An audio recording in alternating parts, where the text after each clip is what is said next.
Hello friends, welcome to my channel मकान बनाओ में आपका स्वागत है।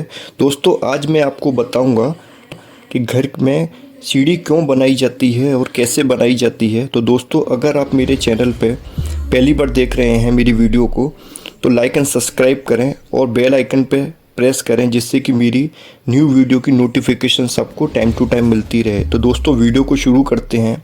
तो दोस्तों, जब हम देखते हैं कि जब हम सीढ़ी बनाते हैं तो जो पैर रखने वाले जो जगह होती है उसको हम थ्रेड बोलते हैं, और जो जो हम वर्टिकल पोर्शन जो देते हैं ऊपर उठाने के लिए उसको हम राइस बोलते हैं। तो दोस्तों, आखिर सीढ़ी बनाने का उद्देश्य क्या होता है या उसका पर्पस क्या है, तो हम जानते हैं इस वीडियो में। तो नंबर एक, जब हम सीढ़ी बनाते हैं और सीढ़ी क्या करता है, एक फ्लोर से अगर हमको सेकंड फ्लोर पे जाना है तो एक फ्लोर से दूसरे फ्लोर को कोऑर्डिनेट करता है, कनेक्टेड करता है।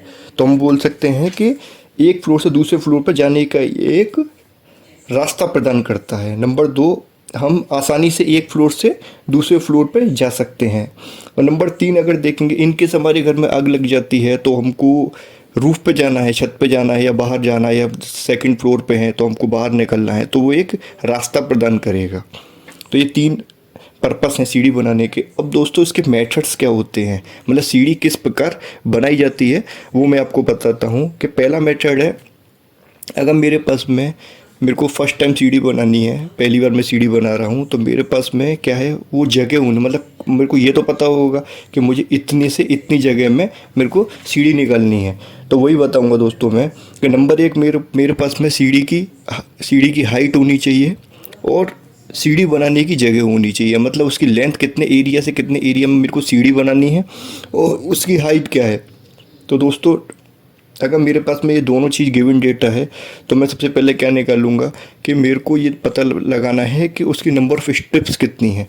तो नंबर स्ट्रिप्स में दो चीज़ आएंगी कि मेरे को पता लगाना पड़ेगा कि हमारे पास में हमको जो जगह जो जिस पे हम पैर रखते हैं वो कितने इंच का, कितनी उसका ब्रेथ रहना चाहिए, कितनी लेंथ रहनी है, जिससे कि मेरे पैर जो है बिल्कुल सीधे आएँ उसके ऊपर। तो उसको बोलते हैं हम थ्रेड नंबर ऑफ़ थ्रेड हमारे कितने हैं और नंबर ऑफ़ राइस कितने हैं। तो ये सारी चीज़ें हमको मिल जाएंगी जब हमारे पास में सीढ़ी की हाइट है और सीढ़ी बनाने के हमारे पास में कितनी एरिया में हमको सीढ़ी बनानी है उसकी लेंथ है। तो मान के चलिए मैं एक कैलकुलेशन करता हूँ कि अगर मेरे पास में स्टेयर्स का हाइट जो है वो 10 फुट 6 इंच है और स्टेयर्स का जो स्पेस है वो 15 इंच है, तो मुझको निकालना है सबसे पहले राइस। तो मैं उसको एज्यूम कर लूँगा कि मान के चलते हैं मेरे पास में जो राइस है, मेरे को जो उठान देना है वो 6 इंची का देना है, क्योंकि जनरली वो 6 इंची का ही दिया जाता है। बट कहीं कहीं पे वो चेंज हो जाता है, जैसे हॉस्पिटल में मरीजों को देखते हुए इतना ऊंचा नहीं दिया जाता, तो वो 3 से 4 फीट का ही 3 से 4 इंच का ही दिया जाता है। तो ये मेरे को रेजिडेंशियल बिल्डिंग है तो मैं इसमें 6 इंच का लिया हूँ। तो सबसे पहले हमने एज्यूम कर लिया राइस। तो राइस से हम लोग क्या निकालेंगे, हम नंबर ऑफ़ राइस निकालेंगे कि हमको आखिर नंबर ऑफ़ उठान कितना देना है। तो नंबर ऑफ़ राइस निकालने के लिए हमारे पास में स्टेयर्स का हाइट है, जो मैंने आपको भी डिस्कस किया, 10 फुट 6 इंच है। तो उसमें मैं क्या करूँगा, एक उठान का मैं डिवाइड दे दूँगा, जिससे कि मेरे नंबर ऑफ़ राइस निकल आएंगे। तो अगर मैं 10 फुट 6 इंच में अगर मैं 6 इंच का डिवाइड देता हूँ, मेरे पास में नंबर ऑफ़ राइस आ गए दोस्तों 21।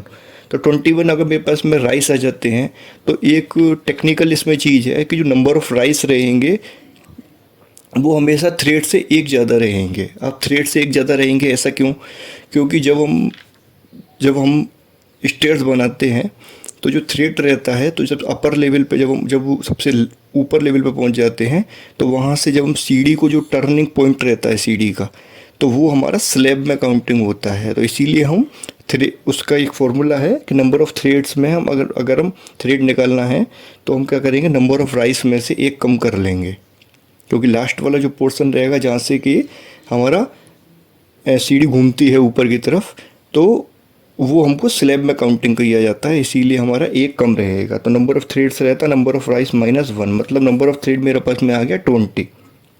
अब मेरे पास में दोस्तों नंबर ऑफ़ राइस आ गया, नंबर ऑफ़ थ्रेड आ गया।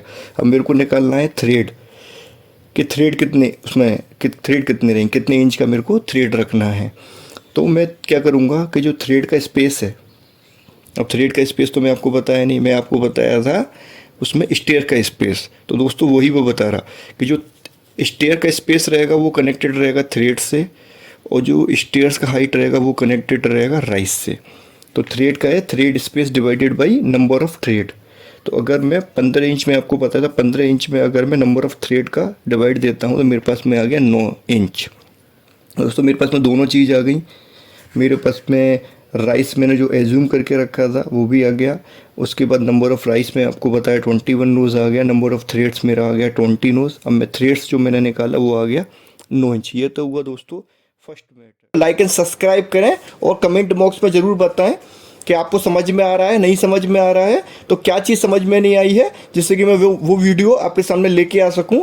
मेरी सेकंड वीडियो में मैं आपको बताऊंगा कि स्टेयर्स में शटरिंग कैसे की जाती है, उसमें भी सरिया किस हिसाब से दी जाती है। तो दोस्तों मेरी वीडियो पसंद आई हो तो धन्यवाद।